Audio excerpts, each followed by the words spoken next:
सोयाबीनची पेरणी करताना बीज प्रक्रिया करणे अत्यंत महत्त्वाचे आहे. यामुळे पिकाची उगवण क्षमता सुधारते, सुरुवातीच्या काळातील बुरशीजन्य रोगांपासून संरक्षण होते आणि पिकाला हवेतील नत्र शोषून घेण्यास मदत होते. सोयाबीनसाठी बीज प्रक्रिया प्रामुख्याने 3 टप्प्यांत केली जाते. याला FIR, फंगीसाईड, इन्सेक्टिसाईड, रायझोबियम पद्धत म्हणतात.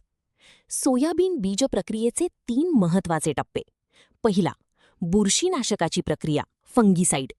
पेरणीनंतर जमिनीत किंवा बियाण्यावर असलेल्या बुरशीमुळे बियाणे सडणे किंवा मर रोग येण्याचा धोका असतो. यासाठी खालीलपैकी कोणत्याही एका बुरशीनाशकाची प्रक्रिया करावी.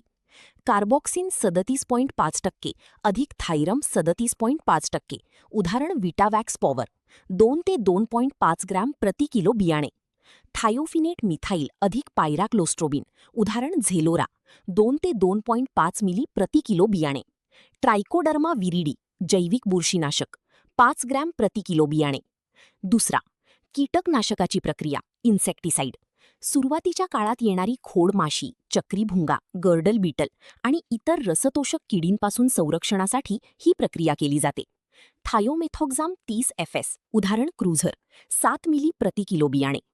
तिसरा, जैविक खतांची प्रक्रिया, रायझोबियम अधिक PSB. बियाण्याला रासायनिक औषधे लावल्यानंतर ते थोडे सुकवून मगच जैविक खते लावावीत. रायझोबियम जापोनिकम, 20 ते 25 ग्रॅम किंवा 25 मिली द्रव प्रति किलो बियाणे.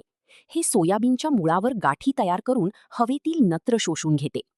PSB स्फुरद विरघवणारे जीवाणू, 20 ते 25 ग्रॅम किंवा 25 मिली द्रव प्रति किलो बियाणे. हे जमिनीतील स्थिर असलेला स्फुरद पिकाला उपलब्ध करून देते. बीज प्रक्रिया करताना घ्यायची काळजी, महत्त्वाचे नियम. क्रम चुकू देऊ नका. औषधे लावताना नेहमी आधी रासायनिक बुरशीनाशक, मग कीटकनाशक आणि शेवटी जैविक खते, रायझोबियम लावावीत. बियाण्याचे कवच नाजूक असते. सोयाबीनचे टर्फल अत्यंत नाजूक असते. त्यामुळे बियाणे जास्त जोरात चोळू नका, नाहीतर त्याची उगवण क्षमता कमी होईल.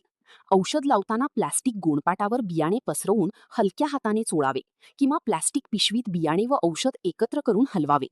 सावलीत सुकवा. बीज प्रक्रिया केल्यानंतर बियाणे थेट उन्हात न सुकवता 1 ते 2 तास सावलीत सुकवावे आणि त्यानंतर लगेच पेरणी करावी. पाण्याचा वापर मर्यादित ठेवा. बियाण्याला औषध चिकटण्यासाठी आवश्यक तितकेच, साधारण 10 ते 15 मिली प्रति किलो या प्रमाणात पाणी किंवा गुळाचे पाणी वापरावे. जास्त पाण्यामुळे बियाणे फुगू शकते.